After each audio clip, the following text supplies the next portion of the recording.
Welcome to the Perfectly Sane Show, episode 686. I am Chris, as always, joined by Tony. I'd like to thank listener Joe after our podcast last week for dropping out of the race. Thank you. Thanks to Joe for hearing what we had to say.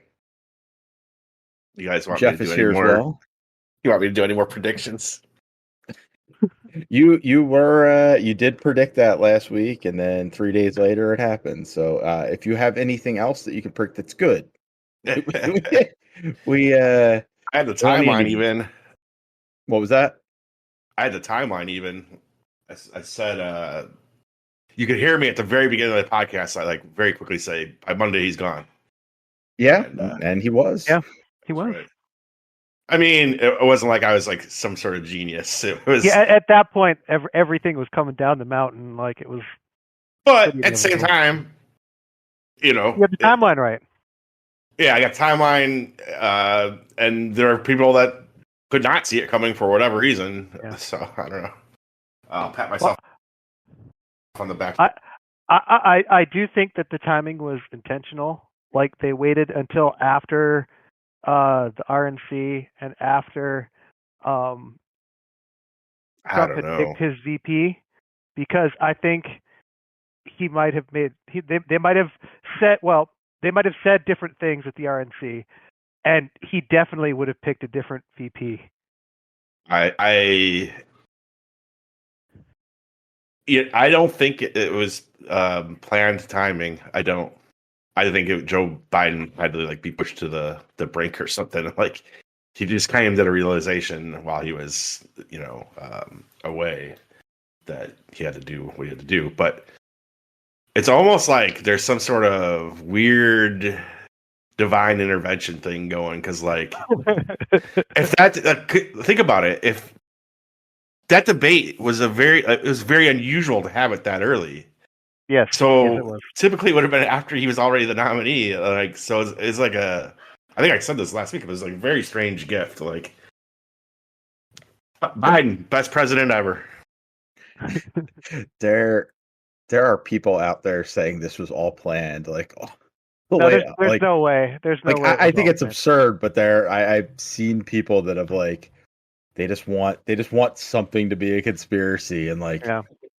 But there is something about it that just feels so perfect, the way everything's lining up right now. It's weird. But again, I'm not a crazy person who is. It wouldn't shock me though if it came out that Biden had made his choice a week or two earlier. Yeah, and was okay. Well, when is the best time to make this announcement? What works best for us? It wouldn't shock me. It wouldn't surprise me at all. Timing wise, it was kind of perfect because if that was the case, he would have done it during the convention to take away the spotlight from them. Well, no, because you want them to say all the wrong things at that. It's because Biden is too old. They wouldn't know what to say. The things that they spent their entire convention criticizing Biden for are true about Trump. So I know, so now they're all on record as having said all of these things about him, and now all that stuff can be used against them. Yeah, I guess that is a funny part of it. But could you imagine if an hour before Trump's speech, Biden dropped that news? Trump's speech would be obsolete. No, because Trump he'd spend his entire speech taking credit for it. That's what it would have become. I think Biden, just by watching it from the outside, he seemed pretty defiant about the whole thing, and he needed basically Nancy Pelosi strong arming him. Yeah. Congrats to her too. Right. Good job, Pelosi. It's been a wild week. Jeff, when you talked to me on Sunday, I was not. I feel much more optimistic now than I did, 4 days ago. I couldn't disagree with what you were saying more. But here's what I'll say. this might be the happiest moment that we have for the next 4 years. So allow yourself That's to be true. happy for a minute. That's right. That You is know? a very, very good point. Like let the hope in a little bit, because I feel like there's reason to be hopeful. I think she's gonna give him a run for his money. Yeah, I mean, she'll work a lot harder than Biden would Yeah. have, and probably harder than he'll work. Mhm. And she's significantly better speaking publicly than she Yes. was 4 years ago. And I agree. and I agree. think a lot of all people have heard from her so far is that we did it, Joe, and that's like their entire impression of Yeah, her. you're right. And I think actually hearing her speak and actually seeing her do things will change a lot of minds. And look at, like, she's blown up on TikTok and shit. Like, Yeah. Biden was not able to do any of this. Does any of it translate to a win or to votes? I think it puts us in a much better position than we were. Right. We were in a very dire position. Like, there was a reason, like, me and so many people were like, he needs to leave because he was going to lose. And now it's like, it's a toss up, I'll take a toss up over death. Right? I mean, it's nice to be able to go to like the poll in November and be like, I can feel good about voting for this person instead of having to say, oh, I guess so. I always thought she had good like mechanics and stuff, but like you said, she has improved. Or I think Chris said it. She has improved since then. She was always a smart person. Like, it's just, she seemed to fumble a little bit more. Like the moment was just too big for her when she was running in that primary 4 years ago. And now she just seems way more confident. And she has like a little bit more experience. Yeah, she's totally set up. And like, it's just like, can you do this 100-meter sprint? Like, can you do this? Dude, so far, I have like notes. I'm like kind of blown away by how good she is. It's giving me like 2008 tingles a little bit, where I'm like, holy shit, dude, this might actually happen. Well, and it allows her to run on policy, and the Republicans don't have policy. So it was. Well, they do. They have policy. They just don't want you to look at the policy. Right. They just don't want to talk about that policy. I guess they do have policy. Yeah, they just don't want to talk about it. Yes. No, that's not real. Trump denounced that. Except like his whole team is people that wrote it. They were like kind of to a win here, and it was all based on like, Biden, look at him, he's old. This is elder abuse, and Yeah. The best thing about it is like they spent all that money. There was already like ads going about it. Like, and I'm still getting them every once in a while. Like Biden did this, and it's like all that is just absolutely useless. And Trump complaining about it, like, I should get a refund. He's still complaining about Biden in general. It's like, dude, you gotta reset your. And that's hard because he's old. It's hard for him to. I know. And he doesn't have anything on her because, like, his they have nothing. Is terrible. They like, have nothing. Laughing Kamala, like that's what. That's it. That's what nothing. You got. Yeah, and that was like the one thing, like, kind of prior to this, like, was something like people would make fun of, and it's like she just kind of leans into it. Like, I actually saw an interview with her. They were asking about her goofy laugh, and she's just like, "Yeah, I got that from my mom, and I'm not gonna apologize for it." I was just like, "Cool, fuck yeah, dude, we got something." And that's how I know. They have very little. Like I told you, Chris, when we were talking about it over the weekend, like the strongest thing that they have is just trying to tie her to this administration and any failures they deem. Like, they're gonna do this border czar thing, but it's just, I think it's easy to come back on and be like, hey man, we tried to do something about it, you guys stopped us. Like, well, that's like, because that's the thing she was tied most to. But like, hey, we tried to fix this, and your guy, the guy who's literally running, said don't do anything, and you followed his orders. That's why the border's fucked up now, and we still improved it. Like, we're at a 3-year low in illegal border crossings. You guys don't want to fix things, you want to complain about them. Like, it's I'm really looking at it. I'm like, the best they got is that she laughs. Okay, it's like, oh, she knows how to have fun in her life. You're okay with that. Is apparently a couch fucker. Like, Oh God. There's a lot in Vance too. It's bad. There's so much there. He's a black hole of charisma. Like he so doesn't have it. It's like the younger version of Pence. Yeah, he's nothing. He's an empty shell. Like, yeah. And his Pence region, like he claims he comes from Appalachia, and like they hate him. Like they just absolutely hate him. I mean, I don't think it's like enough that it's gonna flip like West Virginia or Ohio, but they're not fans of him at all. Right. Well, yeah, I think Ohio's red anyway, but like that's the reason to have him on the ticket, and you're getting a state that he doesn't even move poll numbers in. Right. Like, that's wonderful. Yeah, you got Ohio, you're good. I think they just thought like, well, Ohio's the Midwest, so then we get the blue wall because of him. It's like, dude, nobody at least no one around here gives a fuck about him, and nobody saw that stupid fucking movie. Like, yeah.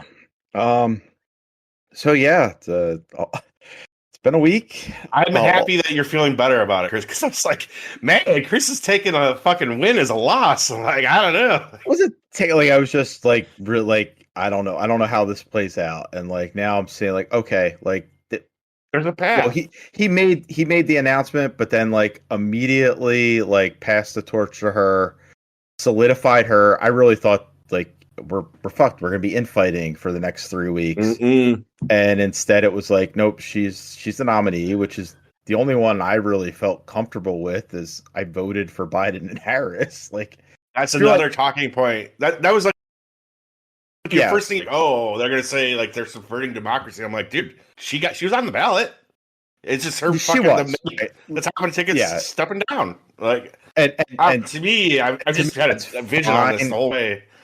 Yeah, it's like that. I mean, and they're trying that, right? Like Johnson's out there. He's gonna, like he said, he's gonna file some suit or something. I don't know what you do, it's like because it doesn't matter. Like it's a party nominee. The party sets the rules on how they decide it. If they want to change the rules, they can. Like, it doesn't prohibit somebody from running third party if they want to. I just hope that this, the idiots that are like, I'm going to vote for RFK or I'm going to vote for Jill Stein are now like, okay, they feel a little bit better about voting for Democrat because Biden's not 4 billion years old. It's looking like RFK more now than he would hurt. Yeah. So cool. Yeah. I don't know, man. I'm going to take every win I can get. I don't like RFK's just a fucking idiot. that guy, he's a mess. I think Tony and I we discussed briefly about Manchin in our chat. Like seriously, Manchin? Like he should be on. Not seriously about him, but the guy, like he was like, oh, I'm people have reached out to me and asked me to run for the Democratic nominee. Who reached out to you? It's like, well, it was a conversation I had in the bathroom with the mirror. Because that's the only person who wanted you on the ticket. And then he quickly dropped that. He dropped that. He's like, no, that's not gonna happen. And then like, oh, but maybe I'll be the VP. Like I could be a VP now. I'm like, oh no, that's not happening either. Like you can't have spent the last 4 years screwing the Biden administration at every turn, and then come back and be like, so you want me on your tick? It's not going to work. Right. He is a egomaniac, but aren't they all? Oh, I think to get to that position of power, you have to have a little bit of an ego, probably a lot of an ego in a lot of cases. You guys want a VP prediction? I mean, I think you've been saying Shapiro now for a bit. That feels confident. Yeah, I like Shapiro. I like him. He comes off good on TV. He won Pennsylvania by a lot. We need Pennsylvania. Yeah. I don't know. I also though really like, again, if I'm going to put my money on it, it's Shapiro. But I really like the let's double down on the women angle and let's do Whitmer. Like, let's make this a real choice, something about that to me just feels bold and yeah, I think it's going to be a straight white dude. Yeah, I don't. Course, that's the easy thing. I would love it for it not to be, but like we're trying to win here. I think maybe the bold play wins though. Like, no, I don't think so. I think I think there are a lot of people who, if you don't have like a white dude on the ticket, are out. They're just out. Yeah, I think so. And you want those votes from those horrible people.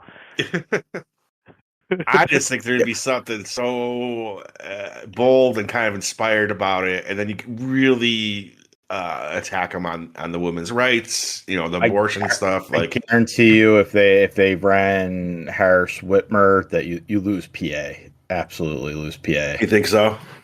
Like it would not be close. Like that's not good. Yeah. So and then like.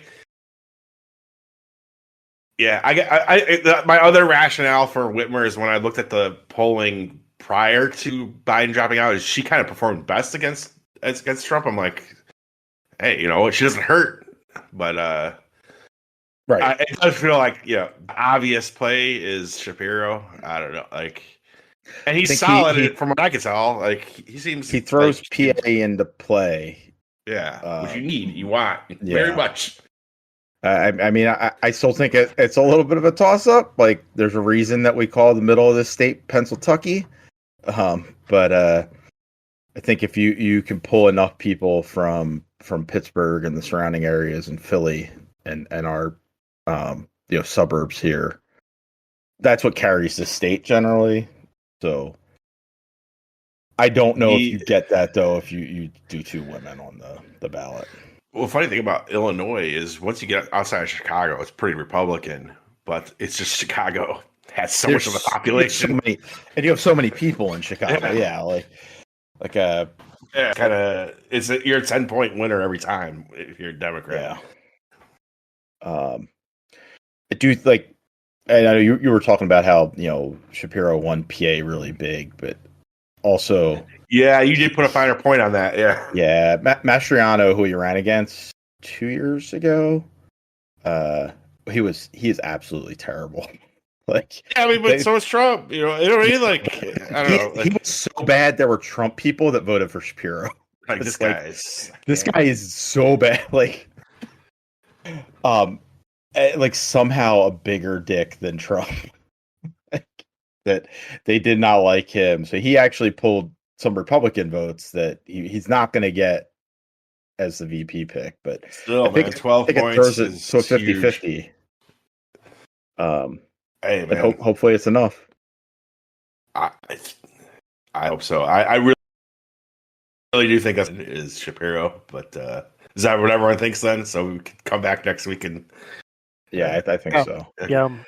Yeah. And they have to announce it soon, right? Because they can't wait until the convention. I think we'll know by this time next week. Right, because the person has to be nominated at the convention, so they have to announce it ahead of time. Right. Can you imagine? They're doing like speed vetting. Oh, yeah. It's crazy, dude. Hopefully they're doing a good job. I have to think that these guys are governors. You don't have any dirt on Shapiro. Like, what do you have on him, Chris? Like, personally, do you know like his deep dark secrets? No, and like that's right. Like it really was like Mastriano was so bad that like Shapiro could like have killed puppies in his front yard, and it would not have mattered. All right, so they should look into the puppies. Yeah. I don't think he does. Like, I mean, there's always the shit that Republicans try to throw at Democrats. Like, oh, he's corrupt because he did this one thing that's like perfectly legal and actually what you're supposed to do. But I don't know. Nothing is like jumping out at me as something that they tried to throw at him when he ran for governor. So, and he doesn't have like the kind of crazy bipolar issue that Fetterman seems to have recently. So I heard someone on a podcast suggest Fetterman as a VP pick. I'm like, are you fucking insane? Absolutely not. That guy's a kind of a disaster. And I liked the guy at first, but like he is kind of all over the place. He was easy to root for. Like he's a Democrat. He had the whole stroke thing. It was like, I feel bad for you. I hope you win. And then he started speaking. He's again, like against a completely like train wreck of a candidate, right? Like Oz was so bad. He was a horrible person. Yeah. I love the campaign he ran against Dr. Oz, but like since he got into office, I'm like, I appreciate a guy that's like not afraid to just like say what he wants to do, but it just seems like he's all over the place, and the whole like I'm just gonna wear gym shorts to the fucking office thing is a little played out. Yeah, like I don't know. I don't necessarily care about that as opposed to like I don't care about it either, but it's just like come on, dude. Like I mean, find a way to or don't, but it doesn't need to be made a big deal out of. Like I don't really care. My thing is like everybody else is wearing a suit. Put on a damn suit. Yeah, exactly. Just do it. You can't even put in a minimal amount of effort to put in it. Like you don't have to wear a tie. You're fine. No, you don't have to wear a tie anymore. You're good. I mean, just put a suit jacket over your hoodie. I don't care. Put a suit jacket over your just like make it a little more bit professional, of style, buddy. Yeah. So that's what's going on in the world today. There's your politics hour. Yeah. So video games though, they continue to happen. They do. And Jeff, I know you played a new game. Well, new from last year, but new that we've never talked about on this show. So you want to tell us about Mechs and FromSoft? Yeah. I played Armored Core 6. Fires of Rubicon, I believe is the name of it. But super interested to try. By the way, I'm going to stop you right there because that is a name. You make fun of my strategy game names. That is a name. It's pretty terrible. Yeah. It actually sounds like it might be it's the strategy games. Yes. Well, that's what those games have to be. It has to be like something, colon, something. And this fits the formula like perfectly. Yeah. I wanted to try this game because it is FromSoft. You know, they're probably my favorite developer right now.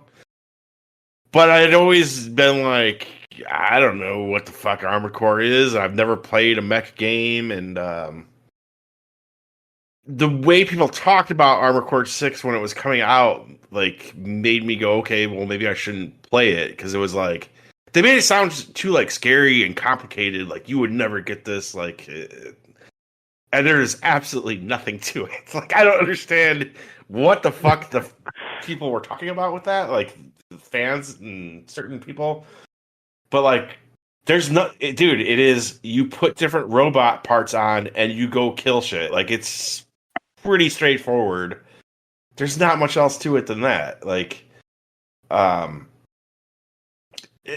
honestly, like, if it didn't have the From Software, like, logo at the beginning, there's not a lot there. There's not a lot here that, like, reminds me of Dark Souls or Elden Ring or anything. It like, if anything, it carries over their design philosophy of, like, gameplay is king, and there's going to be a challenge. But everything else, there's no bond for, like, retrieving souls. It's just an action game. It's like, you select a mission, you take your fucking mech into the mission, you go, sometimes it'll be like, blow up all these things at a facility, and then mission complete. You get money, you go back to the garage, you could buy more parts and attach them to your robot, and then you go do the next mission. Oftentimes there's a boss fight, and those could be difficult. But the I don't know, the action just feels really good. It's like something like really fluid and fun, and also like their other games, there's like a real weight to things. Like, so after you beat the tutorial mission, you open up a shop, and I immediately bought instead of a gun arm for my right arm, I bought a bazooka. And the weight of pointing and shooting that bazooka, you really feel it. And you really feel that any regular enemy, it's just going to destroy them in one shot. And then it of course takes a little longer to reload than a regular gun. Right, so that's the trade-off. Is you can obliterate what's in front of you, shot. But if you're getting swarmed, or you have. So I ran into a boss that was very good at dodging. And so shooting that, he would just step to the side, fuck you. And I wasn't doing shit. And that's where, that's what the game is okay, well, maybe this doesn't work. I'll go back to the garage and attach a regular machine gun. Or, hey, maybe I'll attach 2 swords. So I have a sword in my left and right hand and just get in his face and fucking beat the fuck out of him. And so that is when you get deeper into Elden Ring and you have a ton of spells and different weapons, you will do that. You'll be like, those spells didn't seem to be working against this boss. Maybe I'll try this. And that's kind of what you're doing here. It's just you're just swapping out parts that you've unlocked, and you got to figure it out because there's no summons. And so far, I think it's pretty fun. I don't know, I enjoy how the movement feels, if that makes any sense. You can hold down A and you just float, you ascend 100 feet in the air. You click the left stick, you go flying forward like you're flying like Superman. Mm-hmm. And you could go do that flying forward thing and then hit the left trigger and pull out your sword and hit someone right in the fucking face with it. It just feels fun like that. Is there a penalty for dying in a mission, or can you basically fuck yourself over, is what I'm saying? No, there's not. Okay. So that's actually, it's just kind of neat. Yeah, you could I think there's no just hey, can you do this? And I think I've died on bosses. So per mission, you get 3 health refills, and as far as I know, I have not upgraded that yet. But you basically get 3 health potions and or repair kits, whatever, right? Yeah. And I've boss, and then you start from the checkpoint with 3 health potions. Okay, so there's checkpoints in the boss battles. Yeah. You could you get through phase 1 and it's all right, if you die now, you start at phase 1 but reset with everything. Yeah, and here's all your health potions back, and so it's really, again, there's a lot of things where I'm I would not expect that from software, Right. They make it challenging, but it's also just hey, you died, you get your 3 healths back, you're right at the boss, here you go, try it again.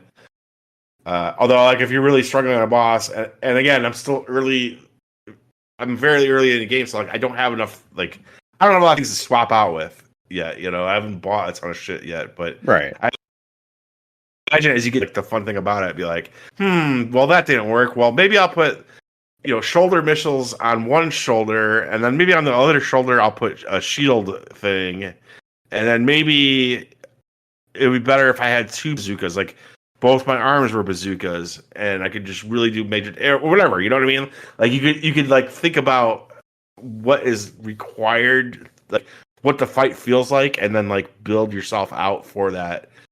And again, it's not it's just you just keep buying parts, and so it's not you're committing yourself to a build like an RPG. It's just okay, well, this is what I have at my disposal. I'll build myself up like this for this fight. It's just fun. I don't know. Yeah, it sounds good. That sounds cool. The one thing. Go ahead. I was going to say the one thing that's always turned me off is the price. I want to try it. It never goes on and sale. It never seems to dip enough. It's a decent sale right now. It was 30 something. I think it was $40, $38 or something crazy like that. But now the game's been out for a year and it's single player. You just expect it to be less. I know their stuff never goes on sale. They just don't give a fuck. At that price, the price about it, I feel good about it. The one thing I was gonna say though is that like the tutorial has a boss at the end of it, and the boss is very fucking hard. So it's like one of those things where you're like, fuck. What will get you past it is that you bought the game. Right. And you're like, I'm not going to stop at the tutorial. It only took me like 5 tries, but like I died. 5 tries for the tutorial.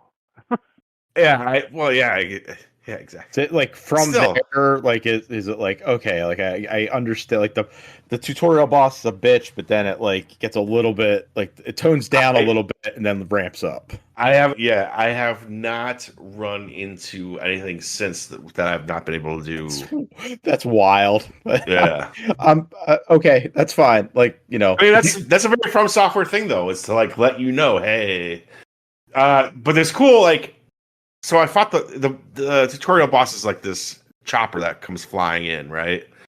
And it like destroyed me pretty easily. And then as I'm loading it up again, the loading screen is like, hey, maybe you should get in the air, fly right at this thing and hit it with your sword. I was like, okay. Like they like literally like the load screen told me what to do. I went and did that, and after like 3 tries, it was dead, and he barely touched me. So it just, again, there is things that are very From Software-y like that, where it's like, hey, I tried something different and it worked, and you know, but the rest of it is like, honestly, to me, it has like more in common with something like Battle Tanks than fucking, you know, Elden Ring. Like it is just very basic, like go out with a robot and kill shit, like it and very short missions, you know. Like, most of the missions I've played have been, like, under 10 minutes. That's cool. I like the shortness. I'm going to add this to my wish list, and it comes up on a decent enough sale. I don't need any new games right now, but if, you know. I was going to say, is that sale now? I have been watching since whatever came out, like August last year or whatever, and it has never gone on sale, at least digitally. So I don't know. Good luck. Maybe it'll go further sale. I don't know. Yeah, I mean, I'll just keep an eye on it. Like it sounds like it could be something like I enjoy mechs. Right. Like I'm watching a video of it right now. Like it looks like they move pretty fast. Like it's not like the slow lumbering mechs that some mech games have. Like Mech Warrior. Yeah. Like I said, you have 3 different boosts. You have a quick dodge. You have a just normal boost button, and then you have I am a plane taking off. Like this is more like it honestly, like looking at it, it feels more like a Robotech or a Gundam mech. I have no reference, but it's just very fun, fast-paced action. So think like a Transformer, but can like turn into a plane, and a robot guy at the which is a Transformer, but like there's a human pilot, and like this doesn't turn into the plane, but it moves like with that speed. Mm-hmm. Yeah, yeah. All right, that's cool. I was really like, oh no, it's mech Dark Souls. I'm not into that, but this much more. It wasn't even like the impression I got from people like when that one was coming out last year. It was like you need a PhD in the series to get it, and I was like, you know what I mean? It's like you really have to know how to play Armored Core, and I'm like, maybe I'm a quick study, but it doesn't seem to be like a whole lot to it. It's just like swapping out parts for whatever the situation is. Like that's all it is. There are, like, I think Tony, you mentioned Mech Warrior. Like there's stuff in like Mech Warrior and Front Mission and like those type of games where like you could fuck yourself over if you. I've played Mech Warrior games where like I've had designs where I've gone into battle, I've lined somebody up in my sights, I pulled the trigger and my mech has exploded. Because I did the heat sinks wrong, like it generated too much and I blew up. Yeah, this looks like way more of an action game than like, hey, you have to like design your mech with an engineering degree. Yeah. No, yeah, it is a pure action game. Like this is as much of an action game. Like I said, it reminds me of Battle Tanks. Like it's just like go out and kill shit. I don't know. I'm into it. Sounds cool. Yeah. All right. Tony, you play anything this week? So much Skyrim. So much. It's like it's what? When did Skyrim come out? 2011. 2011. Yeah. It's like it's 2011 again because that's all I've played and it's so great. I'm enjoying it so much. I finished I didn't get anywhere with the Thieves Guild the first time I played through. This time I managed to play the whole thing. The Thieves Guild quest is awesome. I think it might be my favorite faction quest. And then when it ends, there's this thing where you can like rebuild the Thieves Guild. Mm-hmm. So like rebuild its reputation across Skyrim by doing like they call them radiant quests in each city. Okay. And then when you've done enough in the city, you can then do like a mission quest that you earn. That will then establish the Thieves Guild in that city, and you'll get benefits for doing that. Like there'll be a drop where you can go if you become I'll get into that moment. But if you become leader of the Thieves Guild, you can go to like this drop point and like just take what's there, mm-hmm. and like occasionally it will like earn you money. If you get arrested, they'll just let you go. Like things like that, which is really cool. But if you've done it in it's not every city in Skyrim, but I think it's like 6 of them.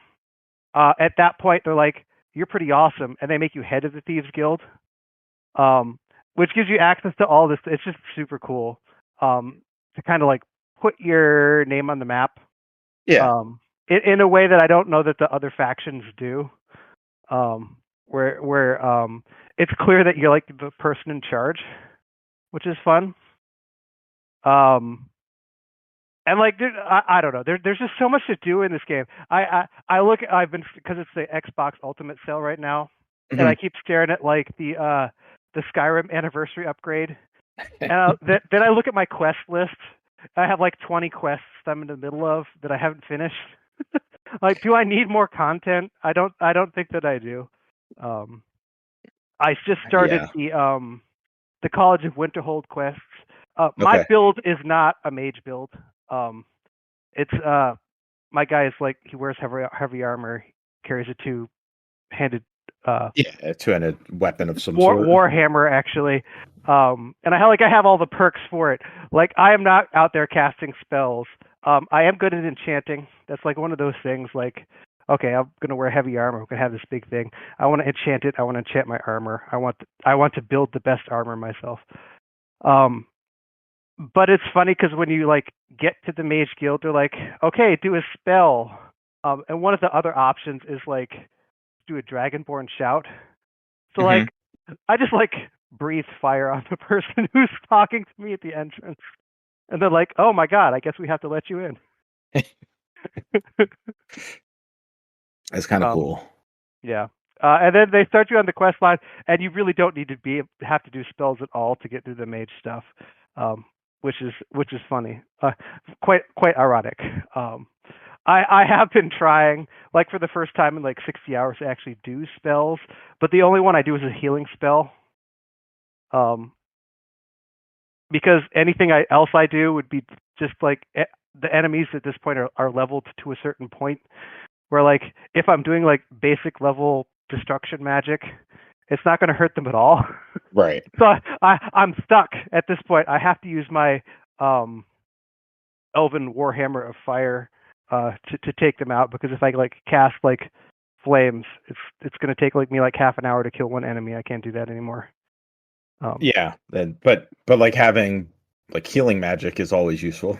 Yes, healing magic is useful. I have, instead of like just waiting for my health to come back, like now every time my health is down, I'll leave it a little bit. I like use it, because that was always the thing about Skyrim, was like that's how you get better at stuff, is just by doing it. Yeah. Which I thought was always the best upgrade system. Like it makes so much sense in my brain.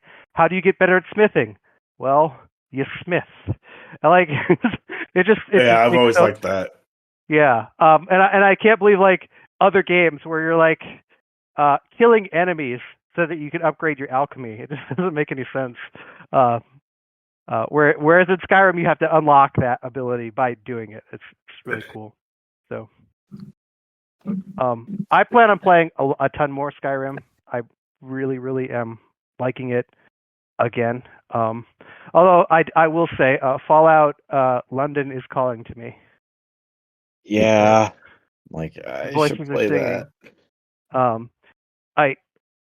I already own Fallout 4 on Xbox. I own it on Xbox for PC, so I own it twice already. This would mean I have to buy it a third time, either on Steam or on GOG. It looks like GOG is the best option. Seems like the easiest to get it installed, because then you have to do a bunch of weird stuff to make it work on Steam, whereas the GOG installer just does all that for you. Which is a shame because I own it on Steam. Yeah. So just to fill you in, Jeff, Fallout London is it's what they call a total conversion mod. Yeah. So basically somebody made a whole new game using the Fallout 4 engine.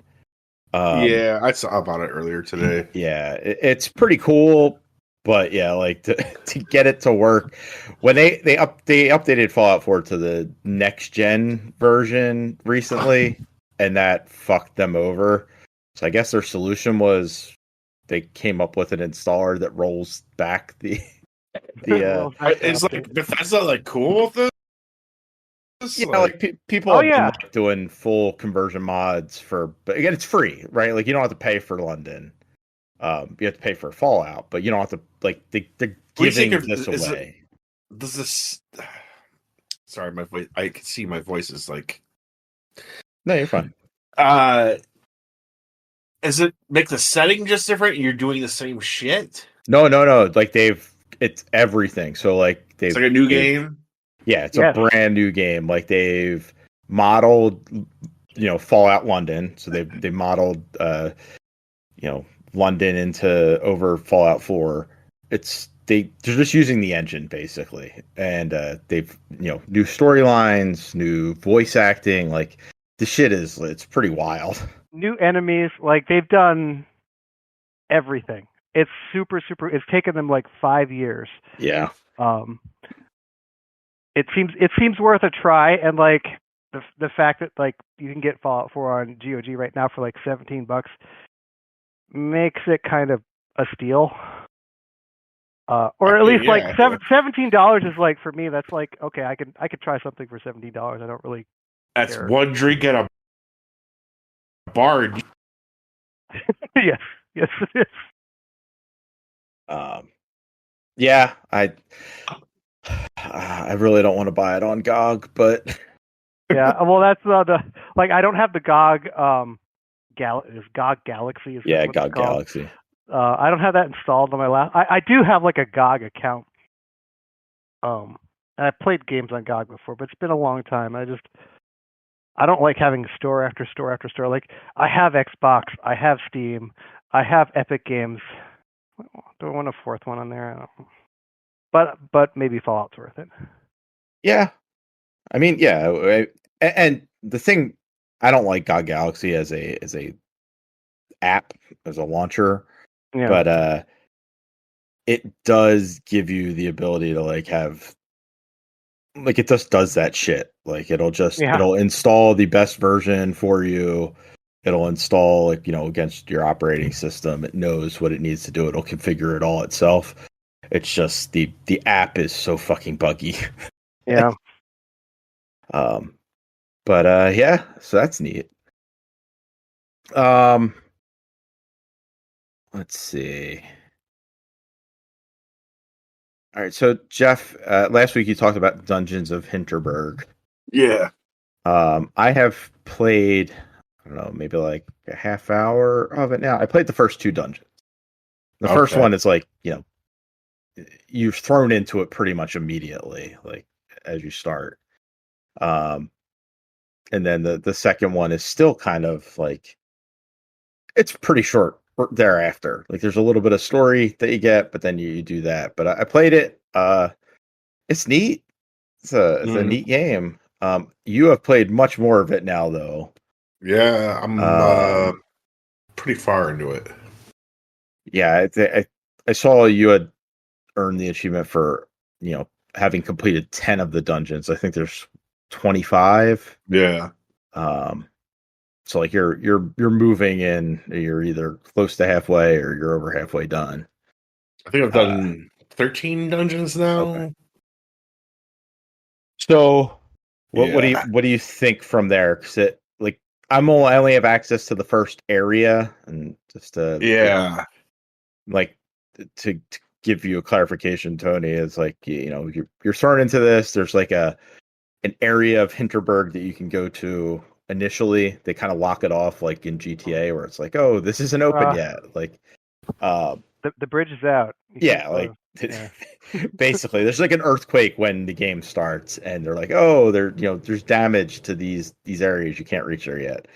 So I only have access to the first one, but in each area, it seems like you'll get new spells and skills. So yeah, have you opened up the other areas, Jeff? I think I've been to every area now, and yes, each area you go in, you have like specific magic spells that only work in that area. It kind of functions in a way like the Zelda dungeons, where it's like, hey, this dungeon is built on the boomerang, right? Right. Except that, like, in Zelda, you could use the boomerang out in the overworld, and here there's not really like an overworld to do that in. Like, there is an overworld. There's like a town you go back to, but it's mostly for going to the shops, that type of thing. It's an RPG town. Yeah. And then the overworld that there is more just like it's you're walking to your destination to go to the next dungeon. There's some puzzles. There's some puzzles there though, because like to unlock the second dungeon, I had to like put a bomb on a scale, pull the scale up, and blow up the door. I think I was probably just to show me how to use the bomb, but yeah. So like, man. Remembering how I get the new dungeons, I don't know. It's weird. Like the game is like structured. It has a very rigid structure where it's like you wake up in the morning. I think I kind of described this last week. Like you talk to somebody, then I ask you which dungeon you want to go to, or like what area you want to go to that has dungeons in it, and then you go do that, and then in the evening you come back to the town, and then you get to choose how you want to spend your evening in the tourist town, as well as go to any shops and buy, new weapons or whatever. I don't know. I think the game is like really, really good. Like it is those dungeons, like, I'm sure the ones you did felt like they feel like maybe like the little Tomb Raider, like mini dungeons or whatever. Like the first one definitely did. The second one was a little bit longer. It was like, it still wasn't huge, but it was like, all right, I could see how they're going to expand on this. They get pretty long.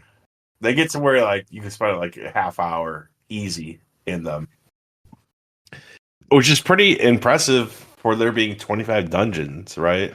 Yeah. And then the stuff you do at like night before you go to bed, like there is a cycle to the game. Like it's like Pikmin in that way. It's day 13. You do this, and after you do the dungeon, you come back to the town. You can either go to bed, you can go back to your like fucking watch TV or read a book, or you can hang out with people at night. And that stuff, like you will see, Chris, like as you get into it, is like choosing who you want to hang out with at night is a choice on which stat you want to increase, right? Yeah, so like after the first dungeon, you're kind of you're introduced to this girl, and she like tells you like, oh, you're gonna stick around. Well, like, hey, you should, I'm gonna give you this book, and it has like it's like a dossier on everybody in the town. Yes, you like, see the reward you get for hanging out with them. Yeah, if you hang out with Billy, and that's not a character, but if you hang out with Billy, you'll get you'll unlock photo mode, and then like there's like 4 levels to each of these people, and like they have different things. Photo mode is like nothing, but there's like, hey, you can get armor upgrades or something if you hang out with this person. Yes. And some of these are like ones you're gonna run into no matter what. Like the photo mode is giving you a very basic thing that like everyone will get in the game, and but like here's an example. There's a goth girl named Thea. You should hang out with her because if you hang out with her once or twice, you get the ability to unlock chests that are locked. She's basically like giving you like a master key. Okay. And in the levels, like in dungeons, you're gonna find chests that are locked. The only thing that unlocks them is that you're friends with her. So the like social sim aspect that you do at night ties into the dungeons that you do during the. On top of that, I think I like really dig that like the game is about tourist town and like the issues that could come up with that. It's also about going on vacation. Like, I don't know. I'm a big fan of like traveling and going on vacation, and like I don't think I've ever seen a video game that like focused so much on what that is about. It's like both a spiritual journey about like, and I'm sure you caught this because it's right in the beginning. Like you're like this lawyer who is like, or you're at a law firm. She's a junior lawyer, yeah. You're like burnt out, and you want to like go out on an adventure, and like it touches on all like how vacations could be like healing in that way, where you're just like, I need to escape. But then on the flip side of that, it like talks a lot about how like the people who are local to that area, like it has a lot. It has a lot to say about like tourist destinations. It like really does, like surprisingly, and like I guess at the risk of spoiling, like as it gets further, you like there's more to that, even more. You're like, damn, dude, like this game was like really like it's surprising because you just thought it was like I just thought it was like a backdrop for like just this to do some dungeons, but like it's just I love the vibe of it. I love the vibe of like, hey, at night you're gonna hang out with these people that you just met. It reminds me a lot of cruises I've been on or whatever vacations I've been on. You meet people at a bar and you have fun talking to them, right? Right. And this kind of like does that, like, and the conversations you have will be like about, hey, what drew you here, like, you have, I don't know, like, or like just simple vacation shit. Like, I think I posted this on Twitter, like. I'm sitting there like talking with someone one night, and they're like, "Hey, when you go on a trip, what do you do? Do you like unpack your suitcase and like put it in all the drawers and hang your shirts up or whatever, like, or you just like live out of your suitcase?"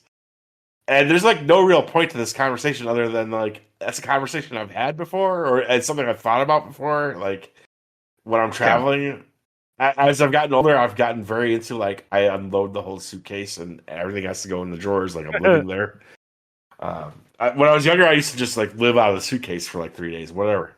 But it depends. It depends on the. I guess it depends on the situation. But like, I think that was my answer. Is it depends? It depends how long the trip is, which is one of the options they give you. And like, I don't know why, but like, you guys know me. Like, I'm not into story in video games, and there's not necessarily. I mean, there's a very basic story of this video game, which is like you're an office drone who is like going out on an adventure, but it is so I don't know, striking this certain tone that I'm into it. Like I'm like vibing, like I'm on vacation, and it's like, yeah, I'm gonna hang out with these people around a fire tonight and like see what they have to say. And like, I think part of it is that it's not like doing exposition dumps in terms of like what the story is, and there is like again. I'm not more going on, but yeah, I'm somehow really drawn into the story of this game. I'm already like getting vibes of like something weird is going on in this town, and you're probably going to figure that out over the course of the 25 dungeons or whatever. But I also just really love the idea of a town discovered that there's dungeons and Maybe something about that is just really fun. Like, I don't know. Hey, we're a mad town. Now we're a tourist town. That's neat. It's funny right from the beginning, like as you're in the tutorial, like you can ask your guide, the person bringing you to the first dungeon, kind of like questions and stuff, and like one of them, like, because these monsters just appear out of nowhere, and it's like, well, like, are they sentient? Like what's going on with them? Because you don't really know, and like he kind of assures you it's okay to kill them. But... Yeah, there's always, but that's what I like about the game. There's always questions like that. It's like, here's this tourist thing, we get to go kill monsters, and you're like, is it okay to kill them? Do they have souls or something? Like, right. Seems bad. And I don't know, man. Like, and that's on top of like, I think the game has like a really fucking cool art style, and just like a really cool like setting and sense of place. Like, I really do love the art style. It's compare it most to Wind Waker. It doesn't have that clean animation style, but it is kind of like watching like a drawing like come to life. Like, it's really neat looking. It's kind of like that. Yeah. I really like this style to it.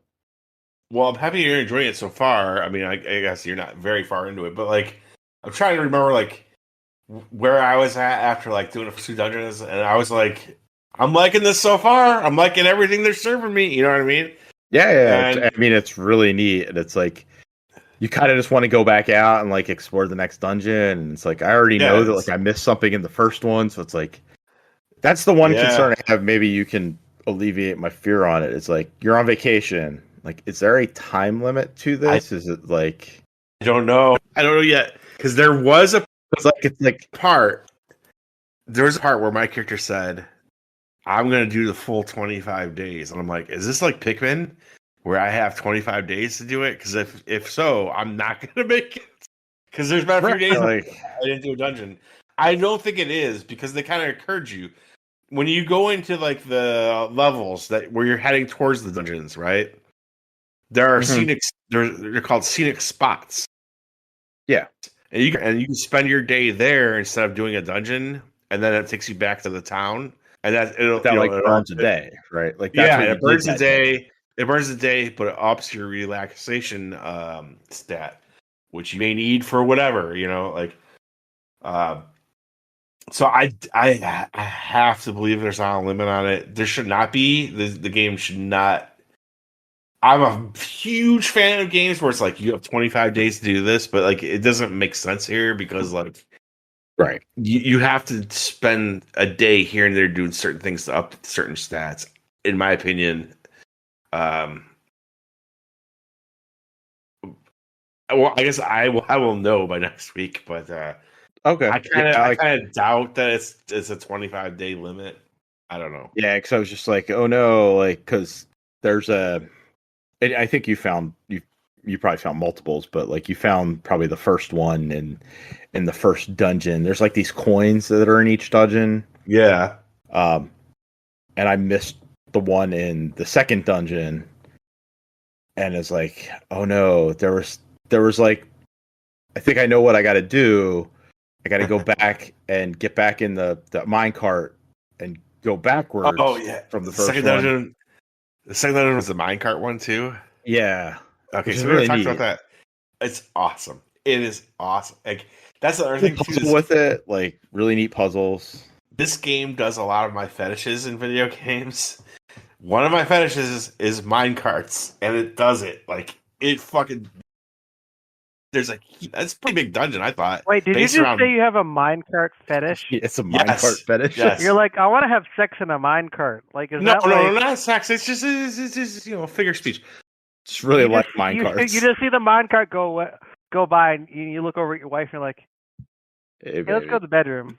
Well, you guys know I've gone on about this. I love when you're doing like a snowboarding section in the game or something, like where you're like, yeah, there's a whole fucking world built around that.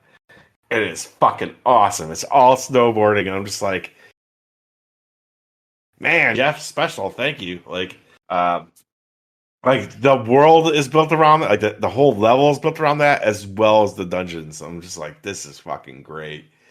So, yeah, I don't know, maybe not for everyone, but like I think if you're like again, it's not a 1-to-1 thing, but it's like if you're a Zelda fan, like if you're a fan of Zelda kind of, you kind of have to. I think specifically Zelda dungeons. I think, like, yeah, if you're into like exploring the dungeons and solving the little puzzles that they have in there and figuring out the different routes, that's where this it's like that mixed with like a town sim, like Stardew Valley type thing, where it's I don't know, man. It kind of like checks all the boxes for me. With again a cool art style. And another thing is like this is on Game Pass, so if you have Game Pass, give it a shot. Again, I think if you like this genre, I think you're gonna be super into this game. Like, to me, this is like one of my favorite games of the year, easily. Obviously we have a ways to go, but I'd start right up there with Blatro for me. Yeah, it's really good for the half hour I played of it, and I plan on playing a bunch more. So yeah, I hope to hear what you think is good. Again, I don't expect your opinion to change. It just this game really rules. At least that was my reaction. Yeah. So far, really liking it. So we'll check in next week with a follow up to it. But yeah, I'm liking it so far. Played I started and finished a game, and then I finished another one this past week. The one I finished is a game called Open Roads. You guys hear about this one? Came out earlier this year. Hit Game Pass. It stars Caitlin Dever and Kerry Russell, I think. What? Yeah, so I think it's an Annapurna game. Which, yeah, maybe that's why I just was like, whatever. Yeah, it's an Annapurna game. I do like those actresses though, for sure. And yeah, Caitlin Dever plays like the daughter who you play as, and Kerry Russell plays the mom. And it's kind of a walking sim story based type game. Like there's a very set story that you're going to go through, and you can interact with some stuff, but mostly it's like just about this relationship between the mom and her daughter, and you find something as you're going through your grandmom's house that it's like, oh, this is a mystery, and you go off on a road trip with your mom to figure out what the mystery is. The performances are pretty good. I think if you're not a fan of like narrative walking sims, this is not going to change your mind. Like, in fact, there's not much going on outside of the story, which I think is decent, but I don't know. It'll take you about 2 hours to play through it if you really want to, but I'm not sure it's worth giving it a go. So just wanted to kind of throw that out there. That it is one that is on Game Pass. Other one I played is so Atari's been releasing these for about 3 or 4 years now. The Recharged games. Yeah. And I played Caverns of Mars Recharged. I've never played Caverns of Mars. I've never heard of it.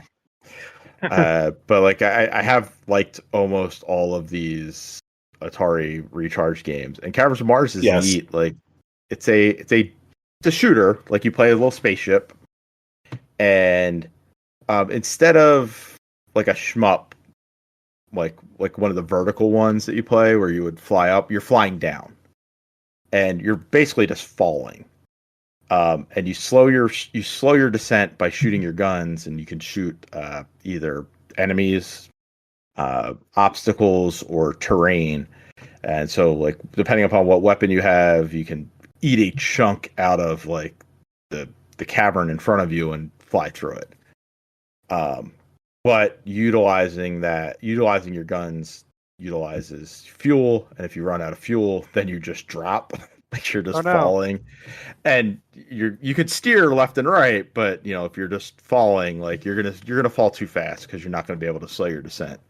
There are like weird fuel pickups that you can pick up along the way, and that'll restore a little bit of your fuel. But so you got to kind of be selective in what you're shooting.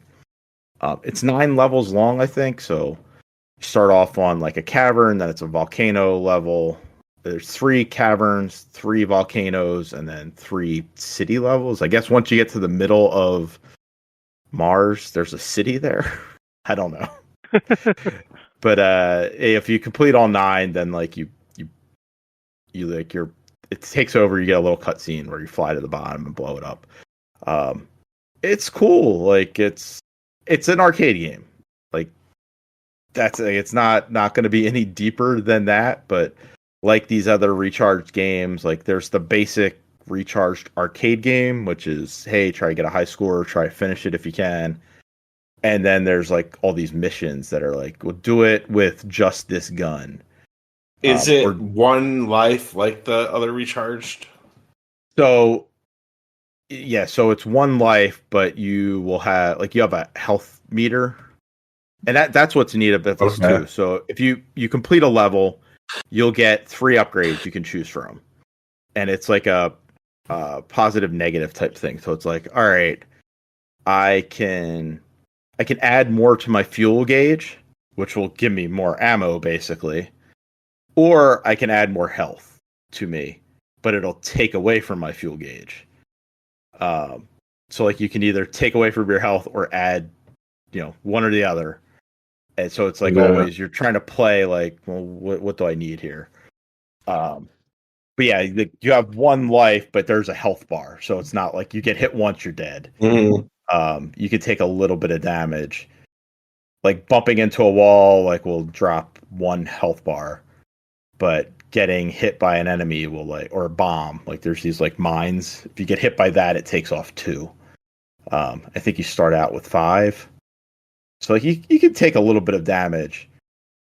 And I was really like, all right, I'm never gonna finish this, and then I just kept playing it, and I kept getting like 1 step further, and.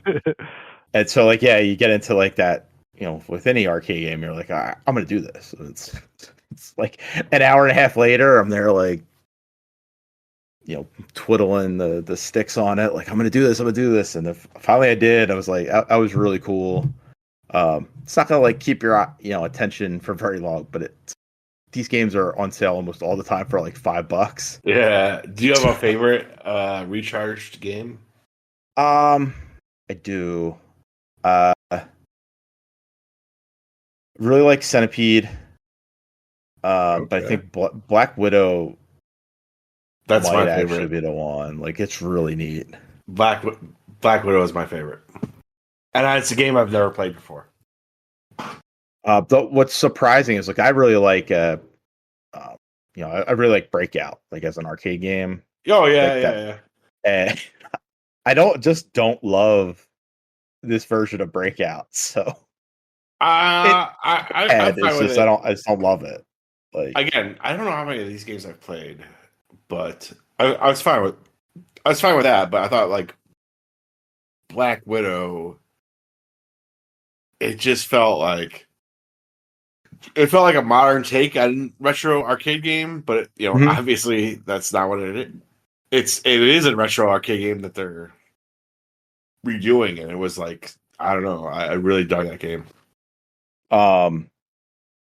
Yeah, Breakout's okay. Like I didn't love it. Quantum Recharged, I hated.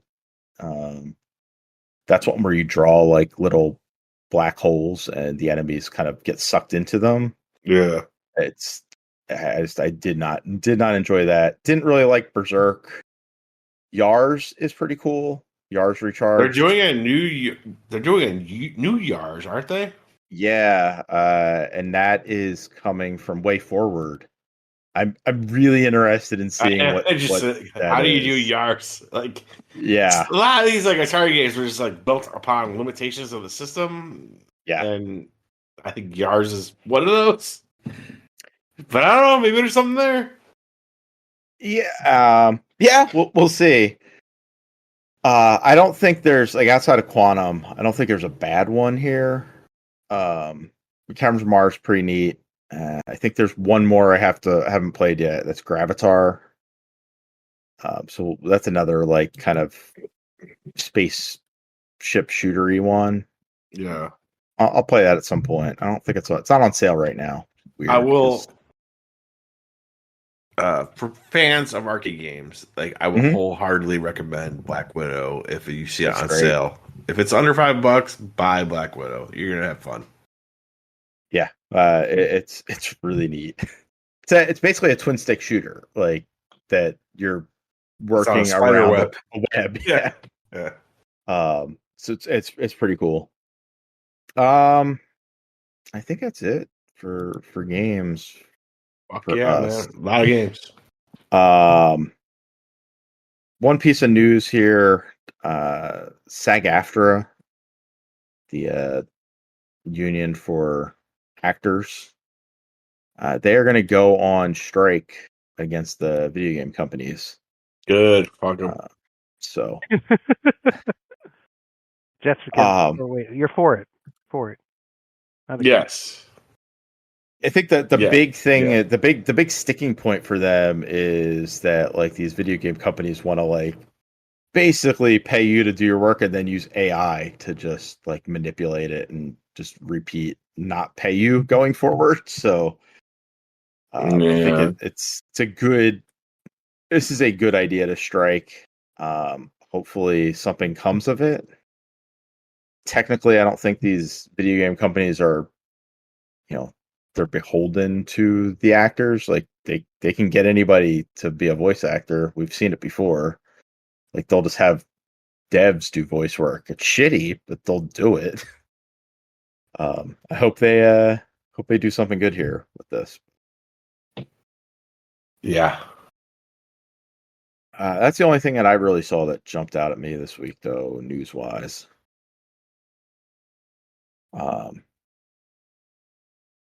Yeah. I don't think there was like real world news happening. Yeah. Actual things that were not video game related. Superseded. Yeah. Oh, and Stalker 2 is delayed again. I don't believe that game's real. So. Game's probably it was only delayed a little bit. Yeah, it was delayed till November. So I think it was supposed to come out in September, but it's been delayed. It's hard to make a video game. It's really super hard to make a video game when people are shooting at you. Yeah, they are a Ukrainian developer. So that is true. It is difficult to probably very difficult to do your job if you're in the middle of a war zone. Yes. It's just I don't know. We'll see. I'm sure it'll come out. I did not think that their demo at the Xbox showcase was particularly great, but apparently they haven't done any hands-on stuff yet for anyone. They're about to, but they haven't yet. Okay. So. Well, good. Hopefully maybe the game is a myth, or it it really sucks. I hope it's good for Ukraine, but yeah. And final thing here. So I've been throwing our shows up on my YouTube channel for, I don't know, the last few months.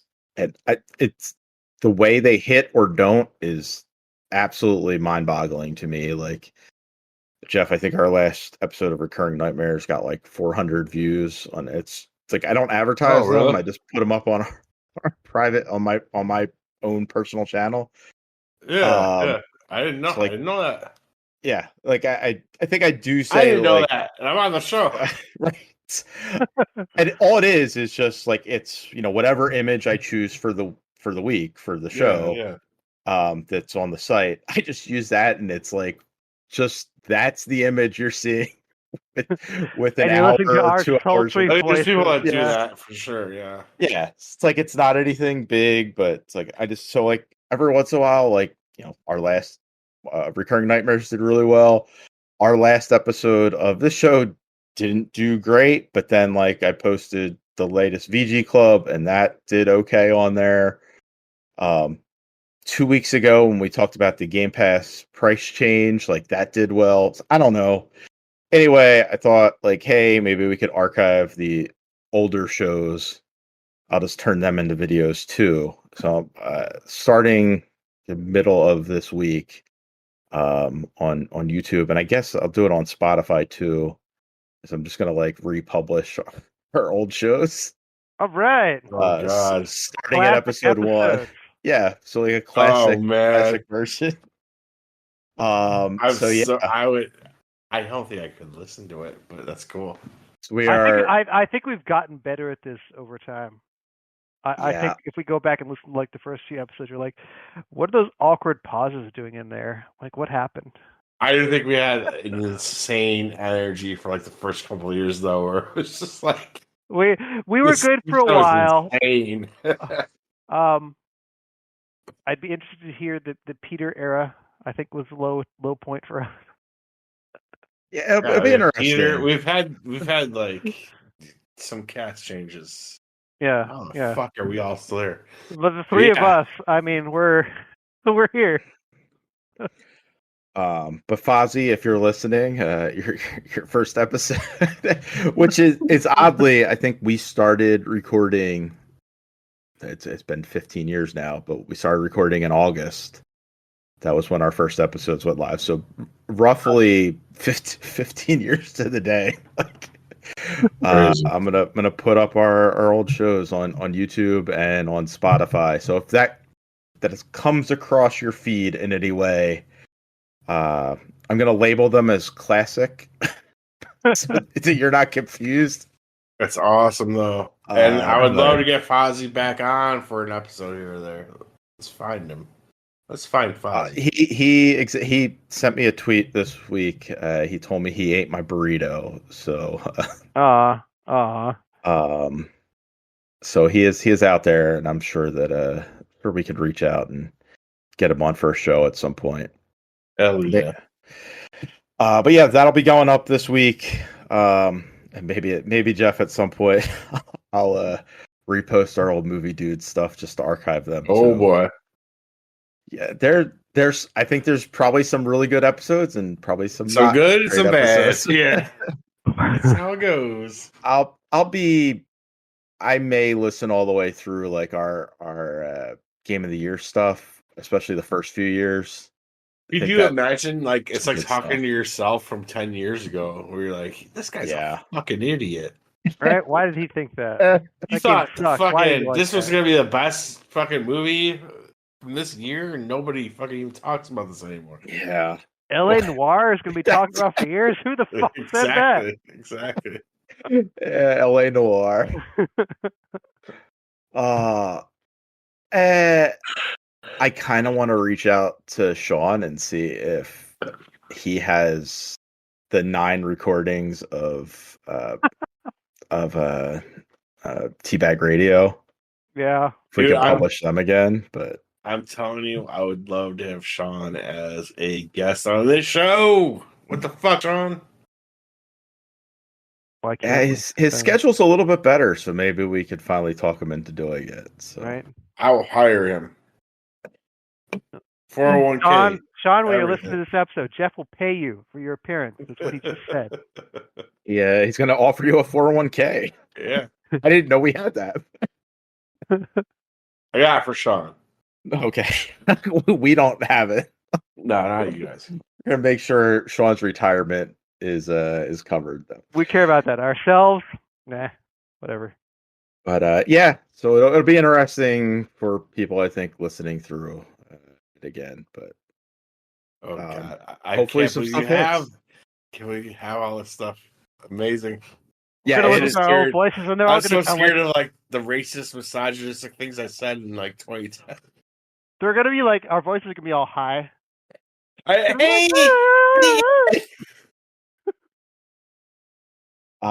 Yeah, I have Jeff. There's I have all of them in one folder, and we have 1,021 items in here. Now, some of them aren't shows. Some of them are like things I've saved off of a show, but over 1,000 items in here. I'm so canceled. This is like, I'll never get past the VP vetting Kevin's like, process. I'm not sure this is a good idea anymore. Oh no. This is what does it. They're like, oh, you guys started posting those classic Perfectly Sane shows. Like, you guys are awful people. I'm sure I was like saying, yeah. I think it's good. No, like, I'm excited. I'm kind of I might listen. I might listen. I might listen for like 2 minutes and then turn off and go, "Oh my god, I was such a fucking idiot." Yeah. I mean, I think there will be ones that we're going to want to listen to more than others, but yeah. Starting this week, I'm going to start throwing them up there, and that's wild. Yeah. So I mean, at this point, we've been doing this for so long. Like, I'm a different person than I was. God, how long has it been? It's like 15 years. The Ghosts of Christmas Past. Right? It's crazy. 16, I guess, Tony, because I consider this like on iTunes or like, oh, what season are you?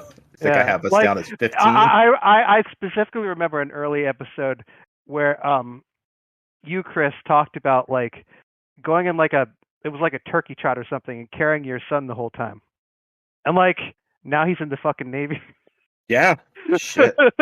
Yeah, because oh my god, yes. Like when we started recording, my kids were little. Yeah. Like I have two full grown, like adult. We were young and now we're old. And that happened. And at the time that we were recording the first few seasons, I was only working part-time. Like I was a part-time stay-at-home dad to make sure like because my kids were doing like school at home and at daycare. So yeah, like it's gonna be wild listening back to some of that stuff. But it'll be up there for people starting. I think I'm gonna do them on Wednesdays, so it doesn't really impact our publication or anything. And then give it a listen. People that listen to this, I know there are some. So, but I was just like absolutely dumbfounded that like my private YouTube channel, like it's not affiliated with the show. We don't have a YouTube channel. I think we had one. Don owns it. Yeah, I don't. He'd probably give it back to us. He probably doesn't even know what the password is. He probably does not even know he has it. Right. If YouTube hasn't scrubbed it because it's been inactive for like 7 years. But yeah, so I just started throwing them up on there, and then like some stuff hits, some stuff doesn't, but whatever. We'll archive it all. It'll all be up there eventually. So starting this week, old stuff. Yeah, YouTube stars. So, AKA canceled. If they haven't canceled us yet, like to be fair, the stuff that original stuff is all. It's gone because it was all. You can't cancel me. I cancel myself. I don't go. What are you gonna cancel me of? What are you gonna do? You ain't do shit. Goodbye. I think our first 250, 300 episodes were on Vagary. So, and that site, Ryan took that site down. It's also true. Oh God. He went a little. Oh, that site's gone. Super conservative. Yeah, Vagary's gone. He took it down. I didn't know that. Okay. So I think like this is not regularly checking where Vagary TV like nobody. Well, he shut it down, but like he was, I'm gonna leave it up. But like, hey, running a site does cost a little bit of money every year. I'm sure he was like, why am I paying $100 or whatever for this site that no one visits? Like, right, 3 clicks per year. Right, exactly. So new stuff this week, and we'll be back next week, with some more games. Jeff, say goodnight. Good night. Sultry.